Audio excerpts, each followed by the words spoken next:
When my son told me that I would not be welcome at his house for Christmas, I smiled, got in my car and made one call. By the new year, I had their mortgage payments cancelled, and that was just the beginning of my plan. Justice must be restored and arrogance punished. You won't believe what I did next. Before we continue, please subscribe to the channel and let us know where you're listening in the comments. For most of his life, Daniel believed that sacrifice was simply part of being a father. He had never expected gratitude, recognition, or repayment.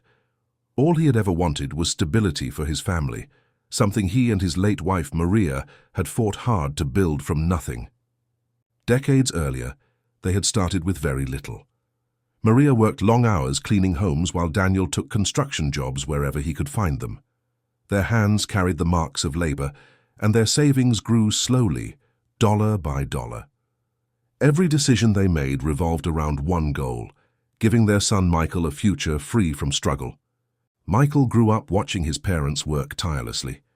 Daniel assumed those years would teach humility and appreciation.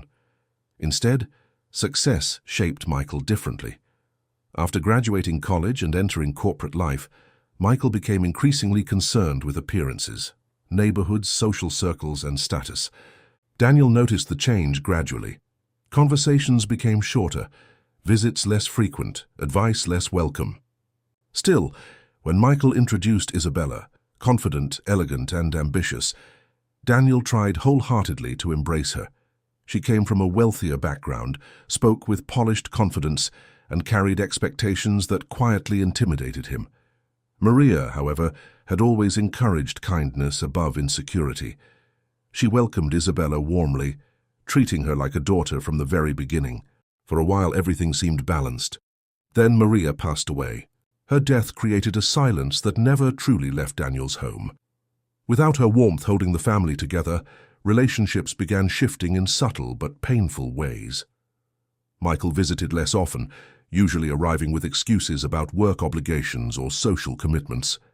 Isabella remained polite but distant, her conversations careful and measured, never quite affectionate.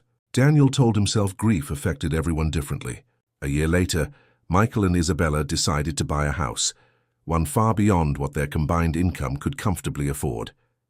It was located in an upscale neighborhood filled with large homes, manicured lawns, and neighbors who seemed permanently successful. When the bank hesitated to approve their mortgage, Michael came to Daniel. It was the first time in months his son had sat at the kitchen table for longer than 10 minutes. "I just need temporary help," Michael said, "until promotions come through." Daniel didn't hesitate. Helping his son felt natural, almost automatic. He used part of his retirement savings to support the down payment and agreed to cover monthly mortgage gaps until Michael stabilized financially. Temporary became permanent faster than Daniel expected. The first missed payment came after Michael changed jobs. Then unexpected expenses appeared. Renovations, furniture upgrades, landscaping improvements Isabella insisted were necessary to match the neighborhood standards. Each time Daniel stepped in quietly. He never wanted his son to feel ashamed. Over 5 years, those temporary contributions turned into a steady financial lifeline. Every month, Daniel transferred thousands of dollars to ensure the house remained secure. He downsized his own lifestyle without complaint, postponing travel plans Maria had once dreamed about, and reducing personal expenses to maintain the support. What mattered was Michael's happiness, or at least that's what Daniel believed. Gradually, however, visits to the house began feeling different. Isabella often corrected his table manners subtly or redirected conversations when topics turned toward Daniel's working-class past. Decorations grew more extravagant each year, yet Daniel felt increasingly out of place within the home he helped sustain. Photographs on the walls told a story that excluded him: vacations, parties, social gatherings with Isabella's friends and family. Maria's pictures appeared less frequently, replaced by carefully curated images reflecting a new identity Michael seemed eager to maintain. Daniel ignored the discomfort until December. Christmas had always been sacred in Daniel's family. It was the holiday Maria loved most, filled with loud cooking, shared memories, and imperfect but genuine joy. After her death, Daniel clung to Christmas traditions as a way to keep her presence alive. So when Michael invited him over in early December, Daniel assumed they were planning the holiday together. Instead, Michael sat nervously across from him in the living room, avoiding eye contact. "Dad, there's something we need to talk about." The hesitation immediately unsettled him. Michael explained that Isabella's parents would be visiting for Christmas. They had specific traditions, a formal dinner, certain expectations about guests and atmosphere. Daniel waited for the part where he was included. It never came. Michael finally admitted that it would be better if Daniel didn't attend this year. The words landed quietly but carried enormous weight. Daniel didn't argue. He didn't raise his voice. Years of discipline kept his reaction controlled. He simply nodded, stood up, and said he understood. Inside, however, something shifted. Driving home, memories replayed relentlessly. Teaching Michael to ride a bike, attending school events after exhausting workdays, comforting him through failures and heartbreaks. Every sacrifice felt suddenly invisible. Later that evening, Isabella called. Her tone sounded polite, almost rehearsed. She explained that her parents valued refinement and cultural compatibility. Conversations might feel uncomfortable. Traditions were delicate. Then she crossed a line Daniel could never forget. She implied that Maria had always understood social boundaries better, that she knew how to behave appropriately around people of higher status. The insult was subtle enough to deny, but clear enough to wound deeply. Daniel ended the call calmly, but the pain lingered long after. For the first time, he questioned the foundation of his relationship with his son. Had his generosity created entitlement instead of gratitude? Had financial support replaced emotional respect? That night, unable to sleep, Daniel reviewed his financial records. Stacks of statements revealed the truth he had avoided confronting. Years of consistent payments, totaling hundreds of thousands of dollars. Money originally intended for retirement security had quietly flowed into maintaining Michael's lifestyle. The realization wasn't just financial, it was emotional. He had funded a life that no longer welcomed him. Morning arrived with unusual clarity. Daniel sat at his desk, staring at his phone for several minutes before dialing his bank. His voice remained steady as he requested cancellation of the automatic mortgage transfers. The representative confirmed the request. With one decision, 5 years of silent obligation ended. After hanging up, Daniel expected guilt or hesitation. Instead, he felt relief, a lightness he hadn't experienced since Maria was alive. The choice wasn't revenge. Not yet. It was recognition. For the first time, Daniel chose himself. He spent the day organizing documents, reflecting on memories and acknowledging truths he had ignored. By evening, he understood something important. Respect cannot be purchased, and love cannot survive without dignity. As Christmas lights flickered across neighboring houses, Daniel poured a drink and sat alone in his living room. He realized the story wasn't ending. It was beginning. Because canceling the payments was only the first step, and for the first time in years, Daniel was no longer reacting. He was planning. The consequences of Daniel's decision did not arrive immediately. For several days after canceling the mortgage payments, life remained strangely quiet. No calls, no messages, no sudden confrontation from Michael. The silence felt unnatural, like the calm before a storm Daniel knew was inevitable. He continued his routine calmly, morning coffee, short walks, organizing paperwork around the house. Outwardly, nothing had changed. Internally, however, Daniel observed his emotions carefully. Instead of anger, he felt clarity growing stronger each day. He understood something now that he had ignored for years. Dependence changes relationships. The person providing support often believes they are helping, while the one receiving it slowly begins to see that support is normal, even deserved. Exactly 12 days later, the phone rang. "Michael?" His voice sounded strained, confused, and slightly panicked. "Dad, the bank says the payment didn't go through." Daniel allowed a small pause before answering. He wanted his words measured, not emotional. "Yes," he replied calmly. "I stopped the transfers." The silence on the other end stretched uncomfortably. Michael initially assumed it was a mistake, a banking error, a misunderstanding. When Daniel confirmed the decision was intentional, confusion quickly turned into frustration. "You can't just stop," Michael argued. "We rely on that." Daniel noticed the wording immediately. Not "we need help," but "we rely on that." For the first time, he gently corrected his son. "It was assistance, Michael, not an obligation." The conversation ended awkwardly, with Michael promising to figure something out. Daniel sensed his son still believed the situation temporary, assuming guilt or pressure would eventually change his father's mind. But Daniel had already crossed an emotional boundary he would not step back over. Within a week, Isabella called.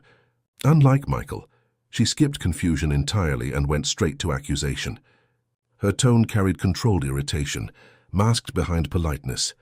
She spoke about commitments, expectations, and responsibility, framing Daniel's decision as reckless and unfair. Daniel listened patiently. Then he asked a single question. "Was I family when you decided I couldn't come to Christmas?"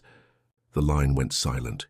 Isabella changed the subject immediately, shifting toward practical concerns, mortgage deadlines, penalties, financial stress.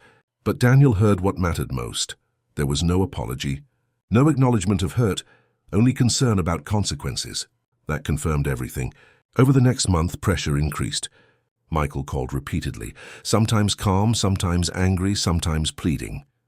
He explained rising bills, refinancing difficulties, and growing stress between him and Isabella. Daniel remained consistent. He spoke kindly but refused to reverse the decision. For years he had reacted emotionally. Now he responded deliberately. Meanwhile, Daniel began noticing something unexpected. Rumors. A former colleague mentioned hearing that Daniel had abandoned his son financially. A neighbor asked cautiously whether family disagreements were causing trouble. Someone implied Daniel had become bitter after Maria's death. The narrative spreading through social circles portrayed him as a resentful father punishing his successful son out of jealousy. Daniel immediately recognized Isabella's influence. She understood reputation mattered, and she was shaping the story before Daniel could speak. Instead of confronting the rumors directly, Daniel chose patience. Years in business had taught him that reacting too quickly often strengthens false narratives. People believe the first story they hear, but they remember the story supported by evidence. So Daniel began gathering records, bank transfers, emails, mortgage documents, text messages confirming financial assistance. Every transaction carefully organized into chronological order. What once felt like painful reminders now became documentation of truth. He wasn't preparing for revenge. He was preparing for clarity. One afternoon, Daniel met an old friend, Robert, who had experience in legal and financial consulting. Over coffee, Daniel calmly explained the situation without exaggeration. Robert listened carefully, reviewing the documentation Daniel brought with him. His conclusion was simple. "You didn't abandon them," Robert said. "You stopped enabling them." The distinction mattered. Robert also warned Daniel that financial dependency often leads to escalation when support disappears.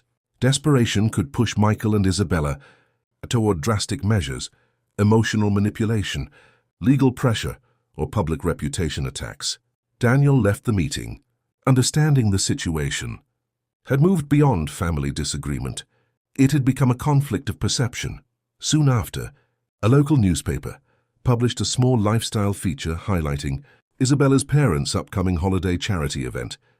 Within the article appeared a subtle reference to family, tensions caused by financial misunderstandings. Daniel immediately recognized the implication. The message was indirect but intentional, positioning Isabella's family as dignified victims dealing with an unstable relative. For the first time since canceling the payments, Daniel felt anger rise, not because of money, because Maria's memory was being quietly rewritten alongside his reputation. That evening, Daniel made another decision. If the story was going to be public, then the truth would be public too, but revealed carefully, not emotionally. He contacted a financial journalist he had once worked with during a construction project years earlier. The reporter remembered Daniel as reliable and honest, agreeing to meet and listen. Daniel did not attack his son during the meeting. Instead, he presented facts, years of financial support, documented transfers, and the sudden exclusion from family traditions immediately before support ended. The journalist recognized the human interest angle. Immediately, a story about boundaries, aging parents, and financial dependency within modern families. Still, Daniel requested one condition: no publication yet. He wanted timing to matter. Meanwhile, Michael's situation worsened. Without Daniel's payments, mortgage penalties accumulated quickly. Attempts to refinance failed because their income alone could not sustain their property's cost. Stress began affecting Michael's work performance, and arguments between him and Isabella intensified. Michael visited Daniel unexpectedly one evening. For a moment, Daniel saw the boy he once knew, exhausted, overwhelmed, unsure. Michael asked why his father was doing this. Daniel answered honestly, "I'm not doing anything to you. I stopped doing something for you." The distinction frustrated Michael, who struggled to understand emotional consequences separate from financial ones. He insisted Daniel was destroying their stability. Daniel replied quietly, "You removed me from your family before I removed money from your house." The words lingered between them. Michael left without resolution, carrying both anger and doubt. As Christmas approached again, tension reached its peak. Invitations circulated for Isabella's elaborate holiday gathering, a celebration designed to reinforce social standing despite growing financial strain behind the scenes. Daniel watched events unfold patiently. He understood now that true change rarely comes from confrontation. It comes from realization. When actions expose truths people can no longer ignore. And Daniel's final move was almost ready, because the story Isabella had carefully constructed was about to meet undeniable evidence. As December returned, the city transformed under layers of holiday lights and decoration, but for Michael and Isabella, the season carried tension instead of celebration. Financial pressure had quietly invaded every part of their lives. Mortgage notices arrived more frequently, each envelope heavier than the last. Conversations between them grew shorter, sharper, and filled with blame neither fully understood how to express. Daniel observed everything from a distance. He neither interfered nor celebrated their struggle. His goal had never been to cause suffering. What he wanted, what he had finally learned to demand, and was acknowledgement of truth. The Christmas gathering Isabella planned that year was larger than ever. Invitations extended to business associates, neighbors, and members of her parents' social circle. On the surface, the event represented success and elegance. Beneath it, however, existed desperation, an attempt to maintain appearances despite a crumbling foundation. Daniel received no invitation. He expected none. Yet a week before Christmas Eve, something unexpected happened. Michael called again. This time his voice lacked anger. The confidence Daniel once associated with his son had been replaced by exhaustion. "I don't understand how everything got this bad," Michael admitted quietly. Daniel listened without interruption. Michael described arguments with Isabella, financial strain, and the constant fear of losing the house. For the first time, he acknowledged how much support Daniel had truly provided over the years. But even then, Michael still framed the situation as a problem needing a solution, rather than a lesson needing understanding. Daniel realized his son was close to recognizing the truth, but not quite there. After the call ended, Daniel knew timing mattered more than ever. He contacted the journalist again. The story was finalized carefully, built entirely on documented facts rather than emotional accusations. It explored a broader issue: adult children financially dependent on aging parents, the emotional cost of unbalanced generosity, and the hidden struggles behind outward success. Names were included only where legally supported. Every claim backed by evidence. Publication was scheduled for the morning of Christmas Eve. That's the morning everything changed. The article spread faster than anyone expected. By midday, social media discussions had begun circulating excerpts highlighting Daniel's years of financial sacrifice. Readers sympathized with the father who quietly funded his son's lifestyle only to be excluded from family celebrations. The narrative Isabella had constructed collapsed almost instantly. Neighbors began asking questions. Friends who had previously distanced themselves reached out to Daniel with messages of support. Most importantly, members of Isabella's social circle started viewing the situation differently. Reputation, The very thing Isabella had tried to control shifted overnight. Michael called repeatedly that morning, panic clear in his voice.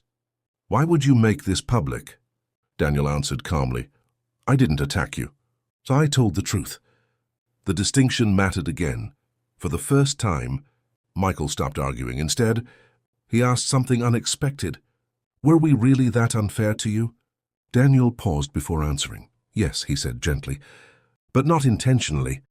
You just forgot who was standing behind you."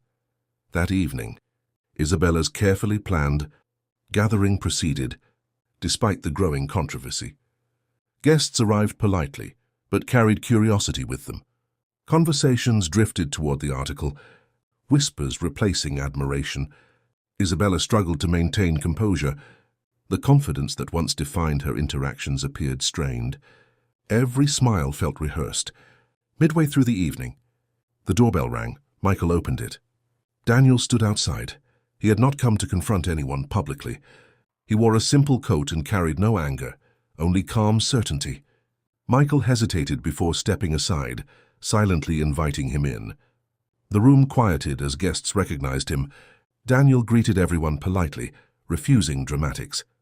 He thanked Isabella's parents for welcoming him into their home previously and spoke respectfully, never raising accusations. Then he addressed Michael and Isabella directly. "I didn't come to embarrass you," he said. "I came because Christmas is about family." And I allowed myself to forget that includes self-respect.